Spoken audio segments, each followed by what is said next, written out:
মার্কিন প্রেসিডেন্ট নির্বাচনে স্পষ্ট হয়ে গেছে ডেমোক্র্যাট প্রার্থী জো বাইডেনের জয়, কিন্তু পরাজয় মানতে নারাজ রিপাবলিকান প্রার্থী ডোনাল্ড ট্রাম্প। বরং তিনি আদালতে যেতে অনড় অবস্থানে রয়েছেন। গত কয়েকদিন ধরে সামাজিক যোগাযোগ মাধ্যম থেকে শুরু করে গণমাধ্যম, যেটা মূলধারার আমরা বলছি, সেখানে চুলচেরা বিশ্লেষণ হচ্ছে জয় পরাজয়ের এবং আন্তর্জাতিক পরিমণ্ডলের লাভ ক্ষতি নিয়ে। আজকের আলোচনার টেবিলে আমরা এই জয় পরাজয় আসলে কি বার্তা দিচ্ছে সেটা বিশ্লেষণ করতে চাই। পাশাপাশি মার্কিন গণমাধ্যমের ভূমিকা, বাংলাদেশ কি সুবিধা পেতে পারে, সে সকলও এই আলোচনার টেবিলে হাজির করতে চাই। সঙ্গত কারণে আজ আমাদের আলোচনার বিষয়বস্তু হার জিতের হিসেব নিকেশ। আপনাদের সকলকে আমন্ত্রণ 24 ঘন্টায়। সাথে আছে আমি মীরা হাসান।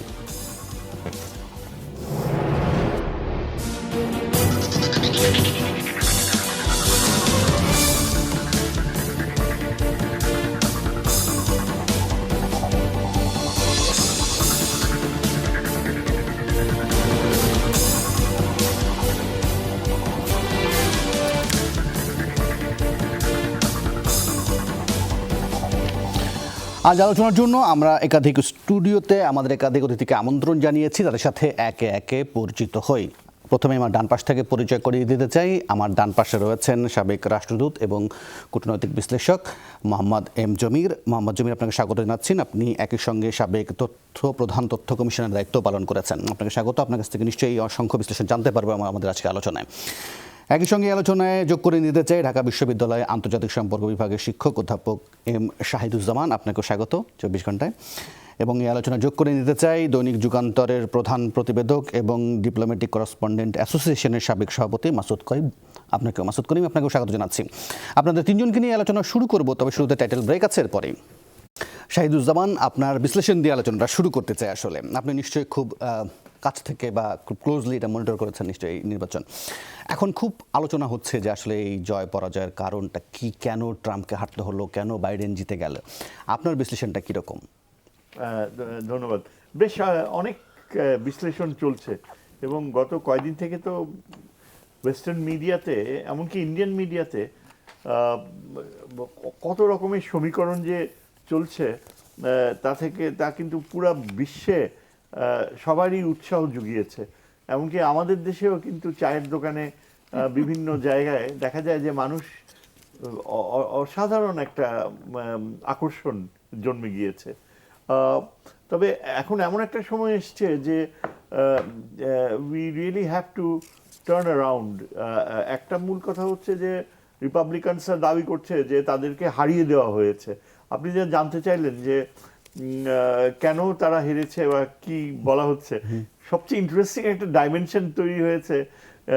এটা রিপাবলিকানরা দাবি করছে যে ডিপ স্টেট, আমরা ডিপ স্টেটের কথা শুনতাম কোল্ড ওয়ারের সময়, যখন বলা হতো যে স্টেট উইদিন এ স্টেট বা ইনভিজিবল গভর্নমেন্ট, অদৃশ্য শক্তি, অদৃশ্য সরকার, এবং মেন করা হতো সিআইএ, ইন্টেলিজেন্স এজেন্সিজ কিংবা ওই ধরনের একটা গ্রুপ যারা মূলত ওই ইউএস যে মিলিটারি বিউরোক্রেটিক কমপ্লেক্সকে কন্ট্রোল করে, সেরকম একটা কিছু ডিপ স্টেট। যেমন কেনেডিকে যখন হত্যা করা হয়, বলা হয় যে ডিপ স্টেট। কারা হত্যা করলো, কে সেই লি হার্ভে অসওয়াল্ড বা জ্যাক রুবি বা রবার্ট কেনেডিকে যে মারলো, বিশারা সিরহান, কে সে? এরা সব ডেমোক্রেট ছিল এবং বলা হতো এরা লিবারেল থট সামনে প্রমোট করছে। মার্টিন লুথার কিংকে মেরে ফেললো যখন, এরা সব লিবারেল ছিল। কিন্তু কাকতালীয়ভাবে এটা খুব কন্ট্রাডিক্টরি মনে হয় যে রিপাবলিকান ট্রাম্প সাইকোলজি যেটা প্রিভেল করছে আমেরিকাতে, অ্যান্টি এস্টাবলিশমেন্ট হওয়ার পথে তো মোটেই না, বরং ফোর্ট্রেস আমেরিকা তৈরি করতে চায়, আইসোলেশনিস্ট, বিশ্বে বিভিন্ন ইনস্টিটিউশনসগুলো থেকে নিজেকে সরিয়ে নিতে চায়। তারপর ফ্রি ট্রেডের ধারণা, যেটা রিপাবলিকান পার্টির মূল চেতনা, সেই ফ্রি ট্রেডের ধারণা থেকে সরে যেয়ে বরং একটা ওই যে স্বার্থপরভাবে নিজের দিকটা এত হীনমন্যতার সাথে পারসিউ করবে, এটাই ট্রাম্পিয়ান ফিলোসফি। কিন্তু তারা তো এই দাবিটা করছিল, তাদেরকে হারিয়ে দেওয়া হচ্ছে। ট্রাম্পও একাধিকবার তার বক্তৃতায় বা টুইট বার্তার মধ্যে এটা লিখছিলেন। আমরা দেখছিলাম যে যদিও এই দাবিটা করা হচ্ছে, কিন্তু আদতে সেটা কোনো তথ্য প্রমাণ তো সামনে আনা যাচ্ছে না, যার কারণে তো টেলিভিশনগুলো তার বক্তব্য এক ধরনের সম্প্রচার থেকে বেরিয়ে এলো। এখন শুধু মুখের কথায় এই দাবি আনা, এটা আসলে আমেরিকানদেরকে কতটা ভরসা জোটায়? আর তিনি যে আদালতে যেতে চাইছেন, সেটা গেলেও বা কতটুকু আসলে ফলাফল আসতে পারে? দেখেন, ওই যে বলছে যে তাদেরকে হারিয়ে দেওয়া হয়েছে, অবশ্যই এভিডেন্সের অভাব। এভিডেন্স দেখাতে হবে যে কি হইলো না হলো। এত লিগাল সিস্টেম আমেরিকান এত টাইটেন্ড হয়ে গিয়েছে ডিফেন্সিভ পজিশনে, যে আদালতে যে যাতে কোনো সুবিধা না করতে পারে। তার মানে আগে থেকে যখন বললো হারিয়ে দেবে, এর ফলে কিন্তু পুরা ইলেকশন প্রসেসটাই they tighten their belt and they became ready. তারপরে তখন যখন দেখলো যে এই পথে যে সুবিধা হবে না, they introduce this idea of deep state. And deep স্টেটের ইয়েতে ওরা মিন করছে যে ওই যে বিউরোক্রেসি আর মিলিটারি মার্কিন যুক্তরাষ্ট্রে, তারাই বোধহয় কনস্পিরেসি করে পুরো জিনিসটা করেছে। এখানে ইঙ্গিতটা দেওয়া হচ্ছে আপনার ওই যখন ট্রাম্পের ইয়ে হচ্ছিল, ওই যে তাকে ইমপিচ করার জন্য সেনেটে প্রসিডিংস হবার সময় দেখা গিয়েছে যে স্টেট ডিপার্টমেন্টে চেক রিপাবলিকে যে মহিলা অ্যাম্বাসেডর, তাকে ট্রাম্প কোনো কারণ ছাড়াই শি ওয়াজ ফায়ার্ড। কেন? বিকজ তিনি ওই ইয়ের ব্যাপারে, ওই যে রাশিয়ার ব্যাপারে তখন হস্তক্ষেপ বা ওই পলিটিক্সগুলাতে ট্রাম্পের কথা মতো নাকি কাজ করে না, এবং তার পেছনে ছিল এই রুডি জুলিয়ানি যে এই লিগ্যাল কেসটা পারসিউ করছে। তারপরে যে মিলিটারির ওয়েল নোন জেনারেলসদেরকে সরিয়ে দেওয়া হলো, তার ফলে মিলিটারিটারও কিন্তু একটা ইম্প্যাক্ট হয়েছে। জন বল্টন বলে বসছে যে এক টার্ম তাকে সহ্য করা যেতে পারে, ন্যাশনাল ইন্টারেস্টের ক্ষতি হচ্ছে, কিন্তু সেটা পুষিয়ে নেওয়া যাবে। সেকেন্ড টার্মে গেলে আর পুষিয়ে নেওয়া যাবে না। এই চিন্তাগুলো থেকে, ভাবনাগুলো থেকেই এখন এই রিপাবলিকানরা তৈরি করেছে the idea the deep state. আসলে কিন্তু ডিপ স্টেট বলতে সত্যি কোনো কিছু নাই। এখন এমন একটা সময় এসছে যে ইয়েদের প্রেসিডেন্ট ইলেক্ট, তিনি অলরেডি কাজ শুরু করে দিয়েছে। He doesn't have to bother about ও একসেপ্ট করলো কি না, কারণ এমন একটা এমার্জেন্সি যে অলরেডি একটা অ্যাডভাইজারি বোর্ড তৈরি করার প্রক্রিয়া শুরু হয়ে গিয়েছে কোভিড নিয়ে ডিল করার জন্য। রাইট। মোহাম্মদ জমির, আপনার বিশ্লেষণটা জানতে চাই যে এই জয় পরাজয়ের পেছনে কি কি ভূমিকা পালন করেছে, আর এই বাইডেনের জয় কি বার্তা দিল, আর নির্বাচনের মাধ্যমে মার্কিন শাসন কাঠামো বা নির্বাচন পদ্ধতি সম্পর্কে আমরা কি ধারণাটা পেলাম? আপনার বিশ্লেষণ কি বলে? ধন্যবাদ। শহীদ বলছিল, ঠিকই বলছিল। আমি 3-4টে গুরুত্বপূর্ণ জিনিস উঠিয়ে ধরছি বিশেষ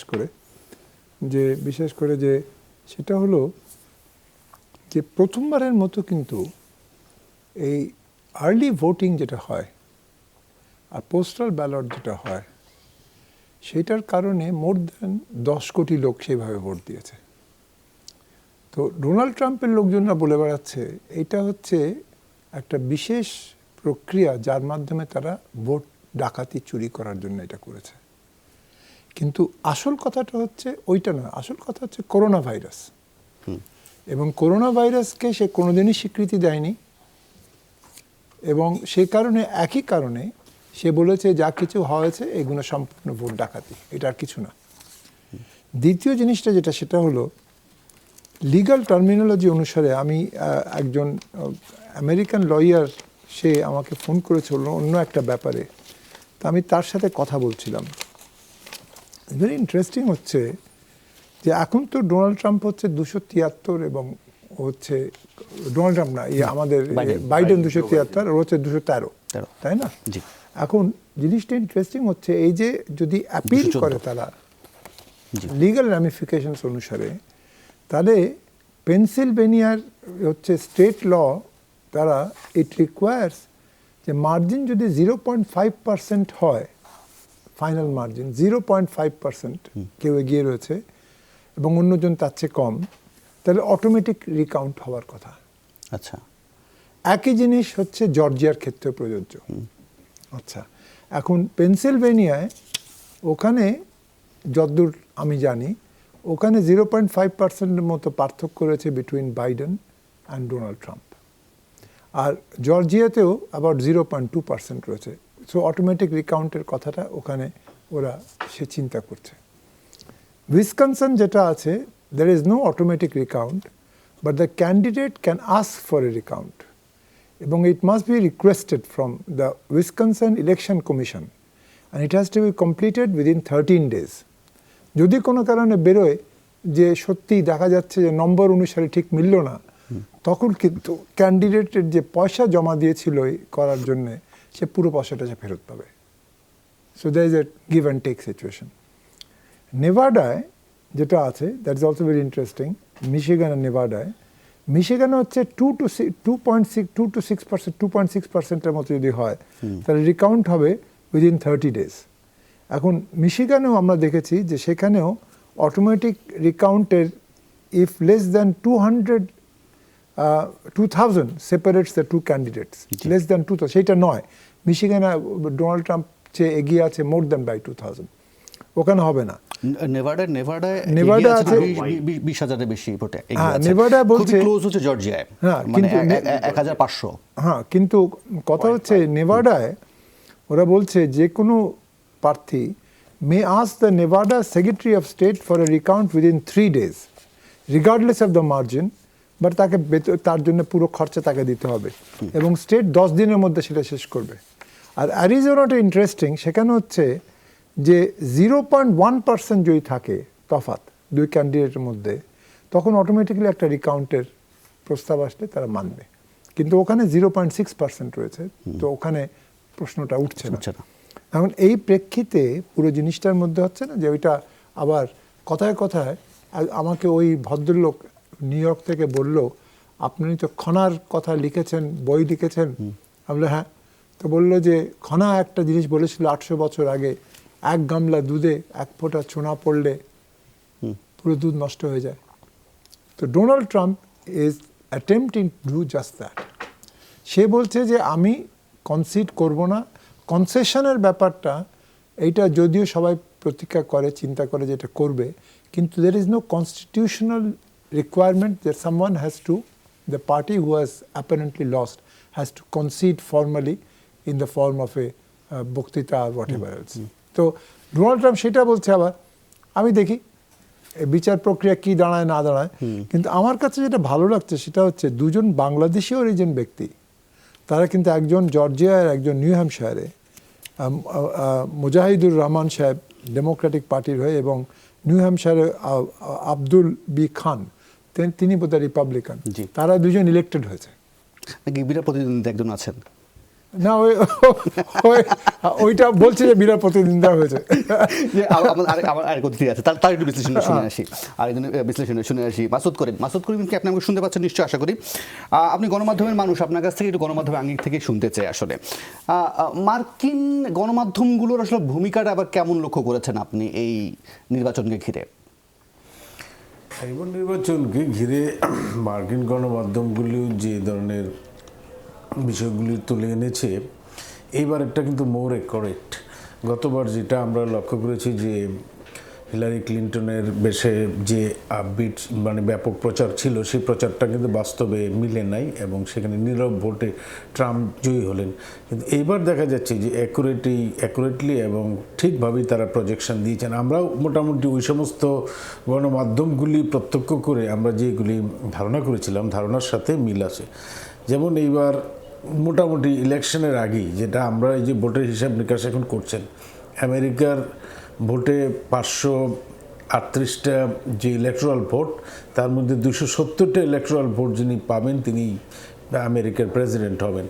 তো সেই হিসাব নিকাশটা হয় যে 50টা অঙ্গরাজ্যের মধ্যে যে মোটামুটি কিছু কিছু আছে ডেমোক্রেটদের ঘাঁটি, কিছু কিছু আছে রিপাবলিকানদের ঘাঁটি, ওই সমস্ত হিসাবগুলি হয় না। সুইং স্টেটগুলি যেগুলি তাদের চরিত্র বদলায় কয়দিন পর পরই, মানে প্রত্যেক ইলেকশনের ক্ষেত্রেই এইগুলিতেই হয় ইলেকশন, সেই রকম ইলেকশনই এটাও হয়েছে। এবং এইবার ইলেকশনটা আপনারা দেখেছেন যে কী পরিমাণ টার্ন আউট আমেরিকার ইতিহাসে এত হয় নাই। 1789 সালে যখন প্রথম ইলেকশন হয় মাত্র 6% টার্ন আউট ছিল ভোটার উপস্থিতি, তারপরে এখন সাম্প্রতিক ইতিহাসে হয়তো 50-55%, এইবার 66.9%, এই ধরনের প্রেডিকশনটা ছিল। এবং এটা বেশি হয়েছে বিশেষ করে আগাম ভোটের ক্ষেত্রে। আগাম ব্যালটে যে মানে যেগুলি পোস্টাল ভোট হয়েছে সেগুলিতে ডেমোক্রেটরা আগে থেকেই আহ্বান জানিয়েছিলেন যে ভোটের দিনের জন্য অপেক্ষা না করে এইবার যেন আগেভাগে সবাই ভোট দিয়ে দেন, এবং সেটাই তারা করেছেন। ডেমোক্রেটিক যারা সাপোর্টার তারা আগাম ভোট দিয়েছেন। তার বাইরে আপনারা লক্ষ্য করেছেন যে যে সমস্ত ব্ল্যাকরা, এখানে একটা বর্ণবাদী রাষ্ট্র আমেরিকা, এবং সেই বর্ণবাদী রাষ্ট্রের মধ্যে সাদাদের ভোট হইল 70%, আফ্রিকান কালোদের ভোট হইল 11%, হিসপ্যানিক যারা নেইবারিং মেক্সিকো থেকে এসেছে তাদের 11%, এবং 8% আছে এশিয়ান। তো এদের মধ্যে সাদাদের একটা ব্যাপক সমর্থন সবসময় রিপাবলিকানরা পেয়ে আসছে।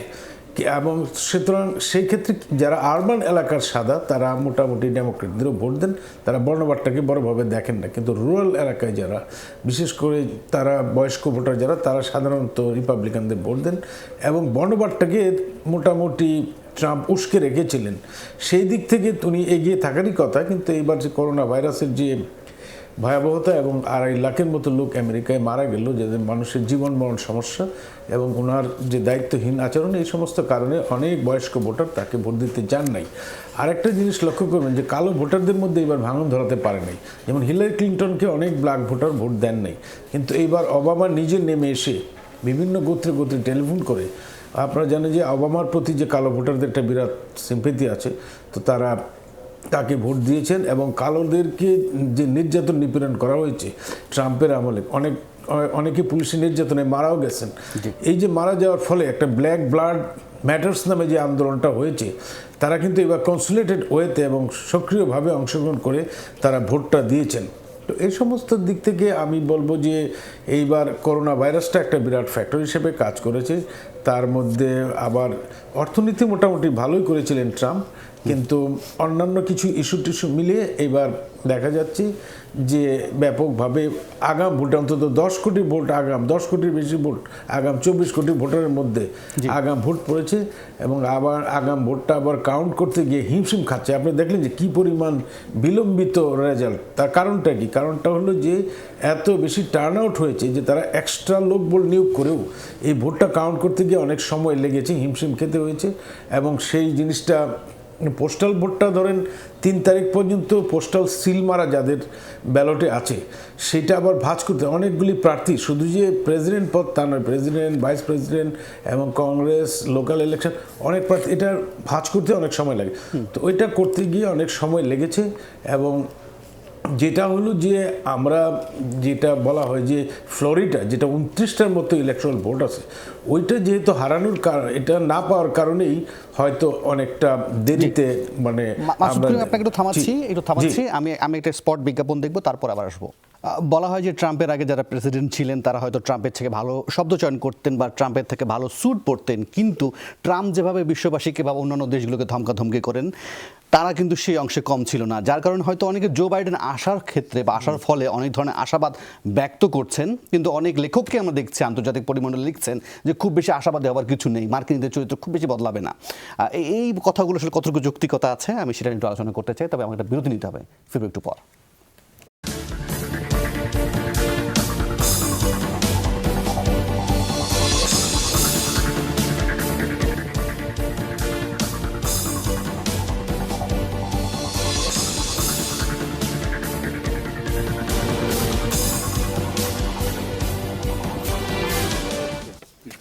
আবার আমন্ত্রণ 24 ঘন্টা, আমরা কথা বলছি হার জিতের হিসেব নিকেশ নিয়ে। মোহাম্মদ জমির, আপনার বিশ্লেষণ জানতে চাই। আমি গার্ডিয়ান পত্রিকায় মোহাম্মদ হানিফ, পাকিস্তানের একজন বংশোদ্ভূত লেখকের তার রাজনৈতিক বিশ্লেষণ পড়ছিলাম।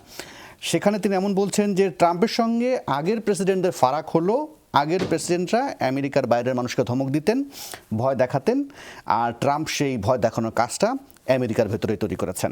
তিনি এটা মনে করছেন যে নির্বাচনের ফলাফল যাই হোক, মার্কিন যুক্তরাষ্ট্রের আদি চরিত্র আসলে বদলাবে না।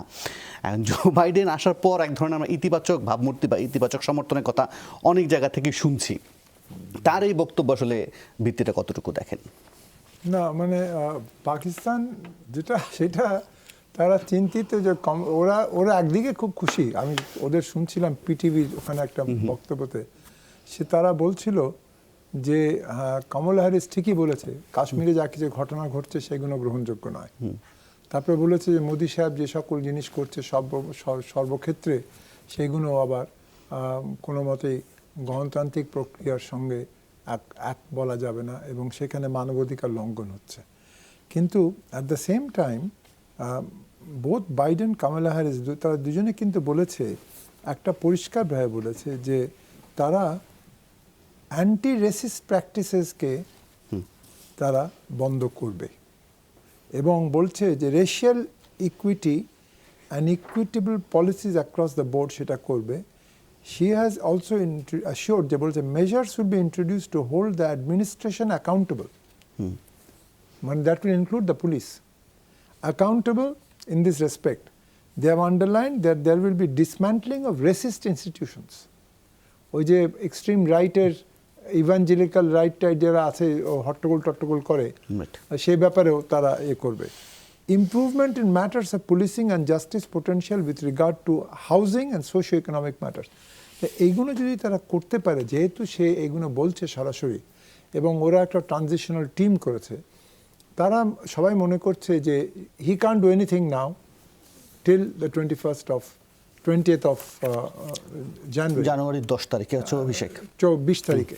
কিন্তু ওরা ভাবছে যদি কোনো মতে, অনেকে বলছে কথাটা, যদি বাইডেন যে কিনা 78 বছর বয়স হবে আগামী বছরের গোড়ার দিকে, তখন যদি সে অসুস্থ হয়ে যায় কিংবা তাকে ছাড়তে বাধ্য হয় সে, তখন কি হবে? কারণ তখন কমলা হ্যারিস কি রাখতে পারবে? পুরো জিনিসটা ধরে রাখতে পারবে? তো সবাই বলছে নিশ্চয় ধরে রাখতে পারবে, কারণ সে তো সিনেটর হয়েছে and she is also lawyer. Say attorney general ছিল তো in her own state, in California. তো এইসব ক্ষেত্রে নিয়ে যদি আমরা দেখি, মাল্টিফ্যাসেটেড ক্ষেত্র, উনি আবার যেটা আছে কমলা হ্যারিস, যেহেতু উনি she is involve with law, ওখানে ফ্রিডম অফ ইনফরমেশন অ্যাক্ট যেটা আছে আমেরিকায়, রাইট টু ইনফরমেশন আছে, ফ্রিডম অফ ইনফরমেশন আছে, সেখানে সোশ্যাল মিডিয়ায় অপব্যবহার যেটা হচ্ছিল সেটা বিরোধিতা করে উনি অলরেডি বক্তব্য দিয়েছেন। And Fox News has understood that যে they are going to be targeted if they do anything like that. সেখানে ফক্স নিউজ, সিএনএনে বলছে যে ফক্স নিউজ এখন বেশ সরে গেছে, আল জাজিরাও একই কথা বলেছে। তো এই প্রেক্ষিতে আমাদের মনে রাখতে হবে যে যতটা সহজ ভেবেছে ডোনাল্ড ট্রাম্প যে এইটা এইভাবে হবে এবং আমি যা করব সেটাই তারা মেনে নেবে, এবং ট্রানজ্যাকশনাল ডিপ্লোমেসি, কেন যেদিন ইলেকশন হয়েছে তারপরে সে দুটো জিনিস করেছে যেটা কিনা কোনো মতেই গ্রহণযোগ্য নয় এত গুরুত্বপূর্ণ সময়। সেখানে চ্যাটার্জি বলে একজন লোক ছিল যে ফেডারেল ব্যুরো অফ এনার্জি তার চেয়ারম্যান ছিল, সেই ব্যক্তিকে তিনি সরিয়ে দিয়েছেন। চ্যাটার্জি বলেছে যারা বড় বড় কোম্পানি আছে যারা কিনা এনার্জি প্রডিউস করছে, তারা যদি কোনো কারণে বেশি উল্টাপাল্টা পলিউশন করে, we will put them under taxation. উনি বলছেন who are you to do that, এবং he has been released of his মানে ইটস ইজ ইউজুয়াল যে আমি সরিয়ে দিলাম। He shouldn't have done it after the election, 3 তারিখের পরে। দ্বিতীয় একইভাবে সে যেটা করেছে সেটা হচ্ছে এই যে ফৌচি যে আছে ওদের যে ডাক্তার, তাকেও একদম দূরে সরিয়ে দিয়েছে। তো এখন সেই জন্য নতুন যে টিম একটা হয়েছে, সে টিমে বাইডেন যাদেরকে করেছে এই পুরো জিনিসের জন্য, সেইটার ক্ষেত্র বিশেষে দেখতে হবে আমাদের যে they are going, some of them are known to Bangladesh and they know Bangladesh and they are going to work together with Bangladesh. জি, শাহিদুজ্জামান, আপনার বিশ্লেষণে জানতে চাইবো। আমরা পরের অংশ গিয়েও বাংলাদেশ কি সুবিধা পেতে পারে বা সম্ভাবনা আছে সে প্রসঙ্গগুলো নিয়ে আনবো। তবে মার্কিন গণমাধ্যমের এই নির্বাচন কেন্দ্রিক আমরা দেখছিলাম যে তারা কি কি করেছে, সেই বিষয়ে যদি একটু বিশ্লেষণটা করেন আপনি। ধন্যবাদ। দেখেন, প্রথমত ট্রাম্পের লিগেসি কন্টিনিউ করবে কিনা আর বাইডেন সেটাকে কতখানি নিউট্রালাইজ করতে পারবে, এই প্রশ্ন যদি আসে, আমি বলবো ট্রাম্পের কোনো রিয়েলি ইডিওলজি বলে যদি কিছু থেকে থাকে অত্যন্ত শীর্ণ ছিল। হি ওয়াজ মোর এন অপরচুনিস্ট আর হি ওয়াজ এ ট্রানজ্যাকশনাল প্রেসিডেন্ট, মানে দেয়া নেয়া, লাভ ক্ষতির হিসাব করতো এবং এত একটা ইয়েতে নিয়ে এসছে। যেমন বেস্ট এক্সাম্পল আমি দেই, সেটা হচ্ছে আমরা সবাই জানি যে ব্রিটেন হচ্ছে আমেরিকার ক্লোজেস্ট অ্যালাই, এবং ইউরোপিয়ান ইউনিয়নে যতদিন ব্রিটেন ছিল ব্রিটেনকে বাকি ইউরোপ অ্যাকিউজ করতো অ্যাজ দ্য ট্রোজান হর্স, মানে আমেরিকার স্বার্থকে উদ্ধার করতো ব্রিটেন এই ইউরোপিয়ান ইউনিয়নের থেকে। এখন বরিস জনসন যেটা করেছে, ট্রাম্প আসার সাথে সাথে, যেহেতু ট্রাম্প আন্তর্জাতিক আইনের তোয়াক্কা করতো না, গোলান হাইটস দিয়ে দিল, মেনে নিল, জেরুজালেম শিফট করলো, এগুলো কিন্তু সব আমেরিকান কমিটমেন্টের ভায়োলেশন। বরিস জনসন ঠিক করলো যে ওই যে গুড ফ্রাইডে অ্যাগ্রিমেন্ট ছিল, যে নর্দার্ন আয়ারল্যান্ডের সাথে রিপাবলিক অফ আয়ারল্যান্ডের খোলা বাউন্ডারি ছিল, ইউরোপিয়ান ইউনিয়নে যখন ছিল তারা একেবারে ওপেন ট্রেড হতো। এই ইংল্যান্ড এটা চায়নি যে নর্দার্ন আয়ারল্যান্ড যেন আলাদা সত্তা হিসাবে বর্ডারে কাস্টমস চেক আপ হয়, কাস্টমসের একটা নিয়ন্ত্রণ থাকে। এই করতে যে দেখা গেল যে বরিস জনসনের ইউরোপিয়ান ইউনিয়নে জয়েন করার ক্ষেত্রে স্কটল্যান্ড আর আয়ারল্যান্ড একটা বড় বাধা হয়ে গেল। সেখানে পরে অ্যাগ্রিমেন্ট হলো যে ঠিক আছে, Good Friday Agreement, the border will remain open between the two parts of Ireland. হ্যাঁ, এখন বরিস জনসন এই ট্রাম্পের ইনস্টিগেশনেই, ট্রাম্প কিন্তু ইউরোপিয়ান ইউনিয়ন খুব একটা পছন্দ করতো না এবং ব্রেক্সিট সমর্থন করে আসছে। ইউরোপিয়ান ইউনিয়নকে জব্দ করার জন্য বরিস জনসন ওই নর্দার্ন আয়ারল্যান্ডের উপরে সেই গুড ফ্রাইডে অ্যাগ্রিমেন্ট ভায়োলেট করা শুরু করলো। এই বাইডেন কিন্তু he is originally from Ireland, তার পূর্বপুরুষ আয়ারল্যান্ডের, এবং সে অনেক আগে থেকেই বলে এসছে যে এটা ব্রিটেন ভালো করছে না, and Boris Johnson should respect international law and let Northern Ireland যেন রিপাবলিক অফ আয়ারল্যান্ডের সাথে বাউন্ডারি যেন ওপেন থাকে, থাকে। এটা নিয়ে এখন ট্রাম্প যা করেছেন একটা ব্যবসায়ীর মতোই দেশ চালিয়েছেন বা রাষ্ট্রপতি হিসেবে তাৎক্ষণিক লাভ লোকসান খুঁজেছেন।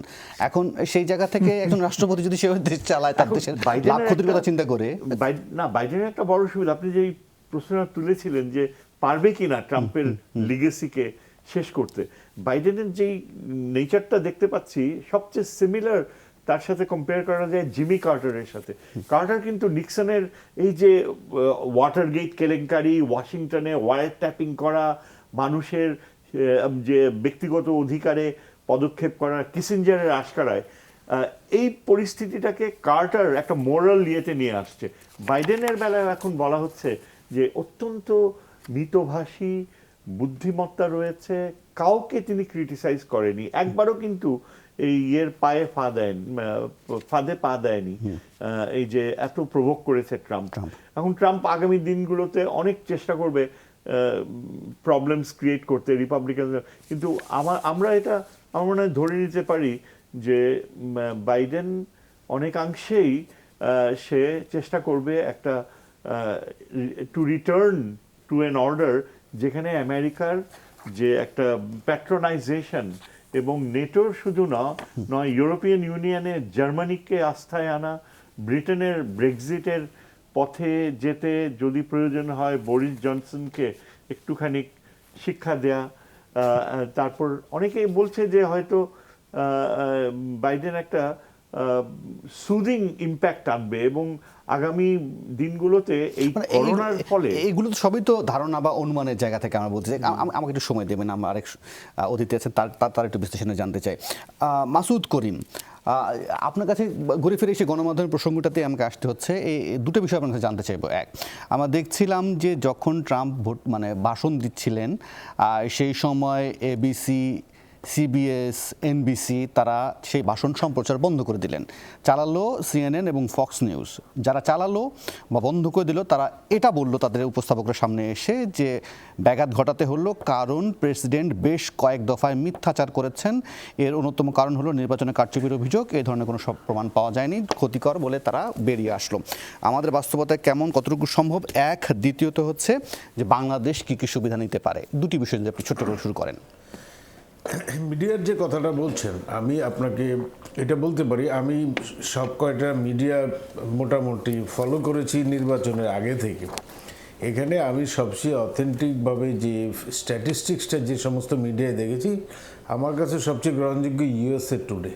ওনারা যে ফ্যাক্টস, ফিগার এবং যে ধরনের প্রেডিকশন দিয়েছে মোটামুটি একই রকম ছিল। সিএনএন এবং ফক্স, সিএনএন মোটামুটি রেস্ট্রিন ওয়েতে তারা রেজাল্টটা দিয়েছে, ফক্সে যেটা তারা একটু রিভার্সে গেছে, কারণ এর আগে তো আমরা সবাই জানতাম যে ট্রাম্পের পক্ষের, এটা কিন্তু এইবার দেখছি যে তারা একটু উল্টার দিকে গেছে। আর যারা টুইটার বলেন বা সিবিসি, সিএ মানে আরও যে যারা ওই ট্রাম্পের বক্তৃতা বন্ধ করেছে, একটা জিনিস আমাদের মনে রাখতে হবে যে আমাদের আমেরিকার দেশটা হইল একটা আইনের শাসন এবং দায়িত্বশীলতার দেশ। সাধারণ দর্শক তাদের যারা বা তার যাদের অডিয়েন্স, তারা কিন্তু এটাই কামনা করে যে এই জিনিসটা যেন একটা বিকৃতভাবে না যায়। তো তারা যেহেতু দায়িত্বশীলতার জায়গা থেকেই এই কাজটা হয়তো করেছে আমার ধারণা। কারণ দেখেন, যেই মুহূর্তে একটা টুইট করলেন ট্রাম্প, স্টপ কাউন্টিং, এই টুইট কিন্তু তারা বিলুপ্ত করে দিল টুইটার। কী কারণে? কারণ যেখানে লোক এই যে কাউন্টিংটা চলবে কি চলবে না, এই ডিসিশন নেওয়ার ক্ষমতা হইল রাজ্যগুলির, এই অঙ্গরাজ্যগুলির। এটা আর কেউ ডিসিশন নিতে পারে না। তো তারা যখন দেখছে যে আইনের লিগেলের পদগুলি আগেই হেঁটে রেখেছিল ডেমোক্রেটরা এবং এই সমস্ত মামলা মোকদ্দমা, সেই জায়গার থেকে তারা হয়তো এই আহ্বানে সাড়া দেন নাই এবং কাউন্টিং অব্যাহত রেখেছেন। এবং শেষ মুহূর্তে আপনারা দেখেছেন যে এখন উনি বিজয় বা 270 ক্রস করে দিয়ে একটা বিজয় দিয়ে গেছেন। তো এইবার আমি বলবো যে গতবারের প্রেডিকশনে ভুল থাকছিল, এটা আমি রিপিটেডলি বলছি যে এইবার প্রেডিকশন সঠিক ছিল এবং মিডিয়াগুলি একটা দায়িত্বশীলতার পরিচয় দিয়েছে। দায়িত্বশীলতা নট অনলি যে শুধুমাত্র যে ফ্যাক্টস ফিগার এই সমস্ত না, কিন্তু একটা যে মিডিয়ার যে একটা রোল থাকে, যে মানে জনমত তৈরি করা, মানে ভালোর পক্ষে, যেমন ধরেন বর্ণবাদী উস্কানির বিরুদ্ধে, কিংবা যেই জিনিসটা হওয়া উচিত। মিডিয়া তো শুধু ইনফরমেশন দেয় না, যেই জিনিসটা হওয়া উচিত আমেরিকার জন্য কোনটা ভালো হতো, যদি একটা ভুল ফ্যাক্টস যেটা ট্রাম্প বলছেন সেটা যদি তারা কন্টিনিউয়াস প্রচার করে যেত, তাহলে কি জনগণ ভালো? সুতরাং আমি আমেরিকার মিডিয়াকে এইবার ক্রেডিট দিচ্ছি যে তারা এই ধরনের উস্কানির মুখেও, যেখানে ইলেকশনের ফল মেনে নেওয়া হবে না, কারচুপি হয়েছে, এই সমস্ত মধ্য থেকেও কিন্তু মাসুদ করিম, আমাকে একটু সময় দেবেন, একটা বিরতি নিব, বিরতির পর ফিরে এসে আপনাকে দিয়ে বাংলাদেশের সুযোগ সুবিধা আসলে কতগুলো নিতে পারে সেই প্রসঙ্গটি জানতে চাইবো। আসলে বলার জায়গাটা ছিল যেরকম যে একজন প্রেসিডেন্ট বক্তব্য দিচ্ছে, সেই সময় গণমাধ্যম সরাসরি কেউ সম্প্রচার বন্ধ করে দিচ্ছে বা কেউ প্রচার চালিয়ে গিয়েও এসে বলছে যে না, তিনি যা অভিযোগগুলো করছেন সেই অভিযোগগুলোর পক্ষে কোনো সত্যতা নেই। আমেরিকা সম্ভব। জি, আসলে আমি এটা বিরতি নেব, বিরতির পর ফিরে এসে বাকি আলোচনা করবো। ছোট্ট একটা বিরতি, ফিরব একটু পর।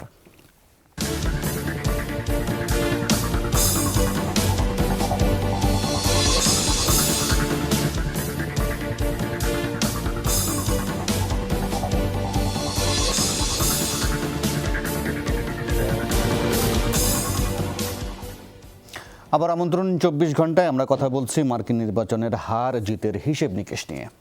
যাব মাসুদ করিমের কাছে। মাসুদ করিম, খুব বেশি সময় হয়তো পাবো না, খুব সংক্ষেপে আপনার কাছ থেকে জানতে চাইছি আসলে বাইডেন সরকারের কাছ থেকে আসলে বাংলাদেশ কোন কোন জায়গাগুলোতে সুবিধা পেতে পারে বা কাজ করার ক্ষেত্রে কোন কোন জায়গাগুলো আছে? আমেরিকার সাথে আমাদের ব্যবসা বাণিজ্যের সম্পর্কটা, এটা একটা সিঙ্গেল কান্ট্রি হিসেবে সবচেয়ে বড়। যেমন আমাদের দেশ থেকে প্রতি বছর $6 বিলিয়ন মতো পণ্য আমরা ওই দেশে রপ্তানি করি, আর আমাদের দেশে $3.8 বিলিয়ন বিনিয়োগ আমেরিকান আছে এই দেশে। তো ওই সমস্ত জায়গায় নতুন করে নতুন প্রশাসনের সঙ্গে কাজ করতে হবে।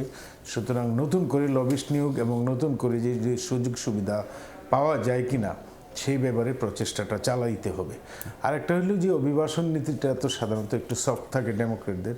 তো আমরা যদি এখানে যেসব লোকজন আছে, ওই সমস্ত লোকজন যদি বাংলাদেশি সম্প্রদায়ের, তারা যদি একটা সিটিজেনশিপ বা অন্যান্য সুবিধা পায় এবং নতুন করে নিয়োগ করা হয়, সেটা একটা পজিটিভ আশাবাদের মধ্যে আমরা থাকতে পারি। আরেকটা জিনিস হলো যে একটা মাল্টিল্যাটারাল ডিপ্লোমেসির দিকে হয়তো ওনারা যাবেন এই যে বাইডেন প্রশাসন। সেক্ষেত্রে ওনারা বলছেন প্রথমেই প্যারিস জলবায়ু চুক্তিতে ফিরে যাবেন। সুতরাং বহুপক্ষীয় ব্যবস্থায় জলবায়ু চুক্তিতে যদি ফিরে যায়, সেখানে একটা জলবায়ুর ভালনারেবল কান্ট্রি হিসেবে আমরা তো অবশ্যই একটা শেয়ার চাইবো যারা পলিউটার, তাদের কাছ থেকে। তারপরে ধরেন WHO-তেও হয়তো যোগদান করবে।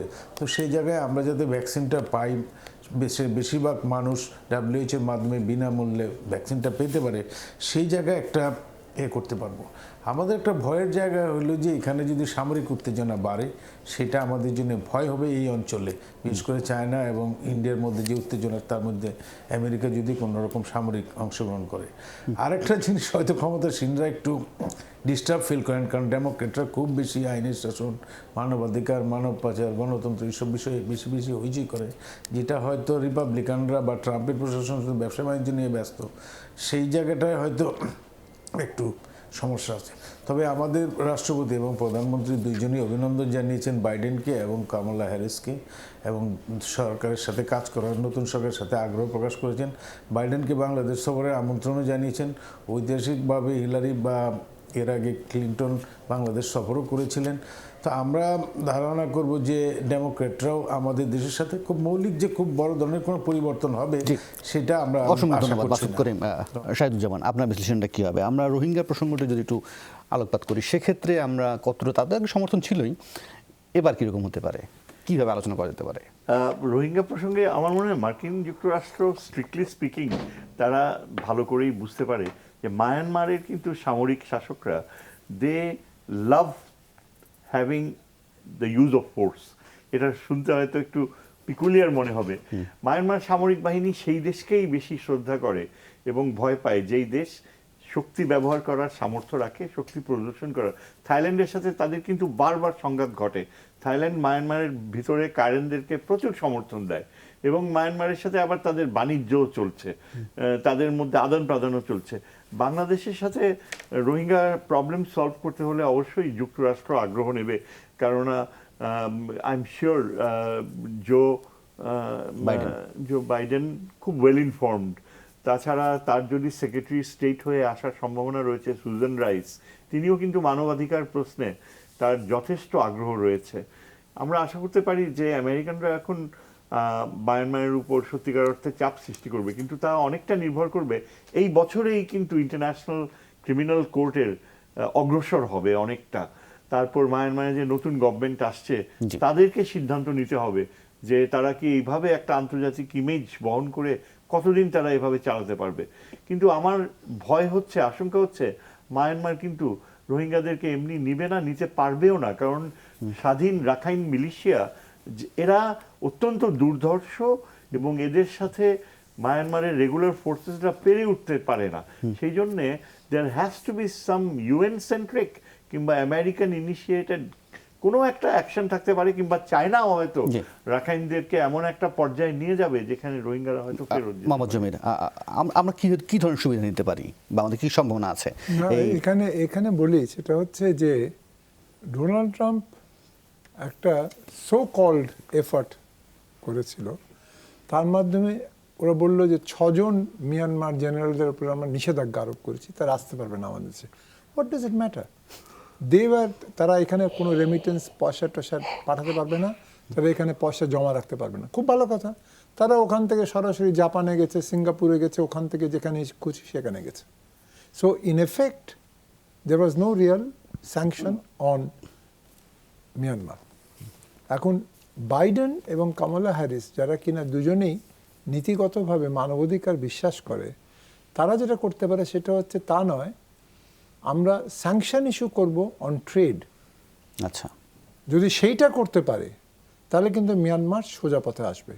আমেরিকা কিন্তু তাদের ট্রেড যে রপ্তানি আর আমদানি এখনো কমেনি, বরং বেড়েই চলেছে মিয়ানমারের সাথে। এবং ওখানের থেকে জেড পাথর ব্যবহার করে, মার্বেল পাথর ব্যবহার করে আমেরিকা নিয়ে যাচ্ছে। নাও দ্য পয়েন্ট ইজ, যদি বাইডেনের বলে না আমরা এটা বিশ্বাস করি, এবং আসিয়ানকে বলে তোমরা এটা করো, কিংবা ভিয়েতনামকে বলে তোমরা বন্ধ করো, এগুলো ওদের সাথে দ্বিপাক্ষিক চুক্তি ছাড়া এইসব করা, then Myanmar generals who are also believers in transactional diplomacy, তার বলে আচ্ছা ঠিক আছে অনেক হয়েছে, এবার এগুলো ফেরত নিয়ে আসি, রাইট, এছাড়া আসবে না। জি, অসংখ্য ধন্যবাদ মোহাম্মদ জমির, শাহাদুজ্জামান এবং মাসুদ করিম, আপনাদের তিনজনের মূল্যবান সময় ও মন্তব্যের জন্য আমাকে অনুষ্ঠান একেবারে শেষ করতে হচ্ছে। অসংখ্য ধন্যবাদ সকলকে, কাল আবার দেখা হবে, ভালো থাকবেন।